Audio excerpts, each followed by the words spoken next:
So like जैसे जब भी कोई एक एक्सपर्ट होता है अपनी फ़ील्ड का, तो वो वहाँ तक पहुँचने में उसको काफ़ी सारी चीज़ें लगती हैं।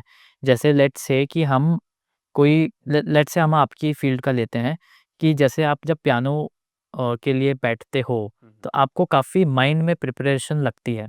आप डायरेक्टली जाके उसको प्ले नहीं कर सकते हो, आपको पहले माइंड में रिहर्सल करनी पड़ती है। Correct. So like what's your routine of rehearsal without touching the piano? The day I'm playing a show, either it's at my house or outside somewhere, I try to keep the least amount of contact with people around. Okay. बात ज़्यादा नहीं करना हुँ, और just अपने साथ रहना basic उस दिन स्पेसिफिकली ऐसा रहता है। अच्छा। और आई गेस मेडिटेट उस दिन मैं सबसे ज़्यादा करता हूँ बिकॉज वो meditation basically it's nothing but me being quiet and just playing the whole show in my mind कि मैं कैसे जाऊँगा, ओके। कैसे स्टेज पे जाऊँगा, कैसे बैठ के आई स्टार्ट। और हर एक गाने को, क्योंकि अब इतना टाइम हो गया है पियानो बजाते हुए, कि वो जो कीबोर्ड है जो पियानो का, जहाँ पे कीज़ आपको दिखती हैं, वो पूरा पूरा तो नहीं कह सकता बट काफ़ी हद तक विजुअलाइज़ हो चुका है मेरे दिमाग में, तो I can see it in my head. Okay. तो गानों की रिहर्सल्स करना उससे आसान हो जाता है। आप हुँ, बस इमेजिन करते हो कि आप इमेजिन कीज़ यहाँ करके पे हैं and then you can just try and play a song और व्हाटएवर यू आर परफॉर्मिंग। तो वो सब चीज़ें करना एंड इन जनरली रिलैक्स करना, भले आप म्यूज़िक सुनना चाहें, जो मैं अवॉइड करता हूँ। I don't like to listen to the same things that I am going to perform the same night. अच्छा, ओके। वो कुछ भी और सुन लूँगा या कुछ देख हुँ, लूँगा। हुँ, हुँ। So it's that. एंड ये रही मेरी जो बाहर मैं शोज़ करता हूँ उसकी उसका रूटीन। ओके। जब मैं यहाँ होता हूँ तो हुँ, हुँ। यहाँ मेरे 2 I have to wear 2 hats. अच्छा, हाँ। A hat of a performer if I am performing that hmm, hmm, hmm. And the hat of the management अच्छा, पर्सन जो पूरा शो शो को मैनेज मैनेज भी मेरे को मेजरली मुझे देखना पड़ता है। Okay. I have my friends helping, my family helping, hmm, hmm, hmm. तो that's a different role altogether. Yeah but I definitely want to manage both the best I can. या तो वो एक डिफरेंट रोल रहता है। फिर उसमें ये रहता है कि सारे काम जो मुझे करने हैं, तो I will make a list of things, अच्छा, get okay. Them all ticked. हाँ, ये सारे हाँ। काम हो गए। फिर अगर टाइम बचता है तो I will sit quietly and just go over all the pieces that I have to perform. क्या? और अगर मेरे पास टाइम है कॉन्सर्ट के पहले, मतलब कुछ दिन पहले, हुँ, हुँ। तो उस दिन उस दौरान प्रैक्टिस रहती है। मतलब रोज़ आप प्रैक्टिस कर रहे हो उन पीसेस को। If you have to check a piece या कोई पार्ट आपको समझना है, बजाना है, हाँ, उसको टाइट करना है। टाइट करने से मेरा मतलब you have to practise that part. Okay. तो वो आप उस दौरान करते हो। शो के दिन आप प्रैक्टिस जनरली मैंने मतलब अवॉइड हाँ, करता आपने हूँ अब until unless it's absolutely important कि ओके। बिल्कुल एंड मोमेंट पे आपने कुछ ऐड कर दिया आप कॉन्सर्ट में जो आपको कॉन्फिडेंस नहीं है इसके लिए।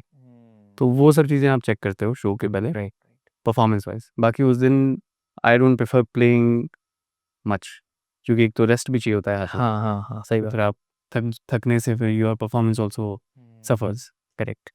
क्या सो लाइक जैसे कि आपने बताया कि आपको हैंड्स प्रैक्टिस चाहिए, विजुअली आप प्रैक्टिस कर लेते हो, बट एक कुछ ऐसा होता है कि जब आप इस टाइप की चीज़ें करते हो तो आपको अंदर से बहुत काम रहना पड़ता है।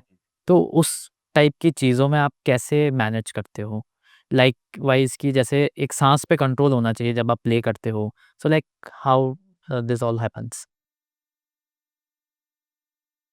आई थिंक ब्रीदिंग एक बहुत ही हुँ, इम्पोर्टेंट फैक्टर है for anything, not just doing any kind of art. तो हर चीज़ में ब्रीदिंग के ऊपर जितना आप कमांड कर सकते हो उतना आपका परफॉर्मेंस इन एनी फील्ड अच्छा हो सकता है।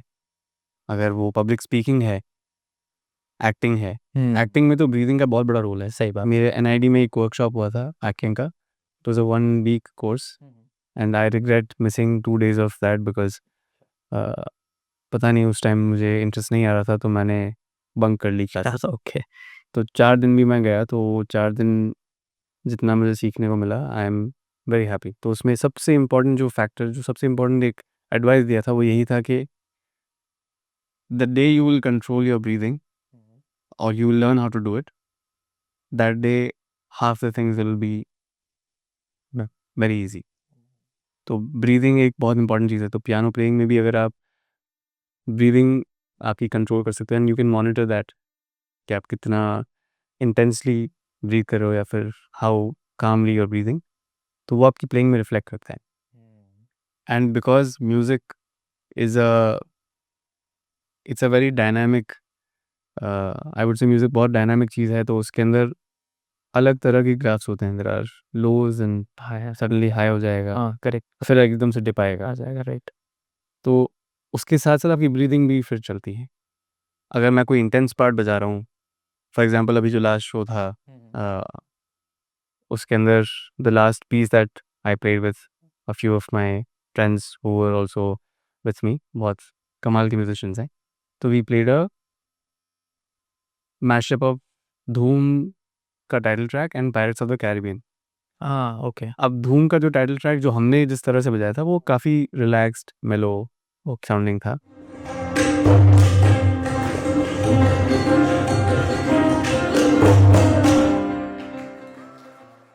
जैसे ही वो फ्यूज़ होके पायरेट्स ऑफ द कैरिबियन में आता है, which is a very high energy track, correct. Suddenly एक मेरी ब्रीथिंग में भी शिफ्ट हाँ, ऑफ कोर्स मुझे फील राइट, हुआ। वो आप, हाँ, और वो अगर मैं नहीं करता तो वो एनर्जी मेरे प्लेइंग में नहीं आती। नहीं आती।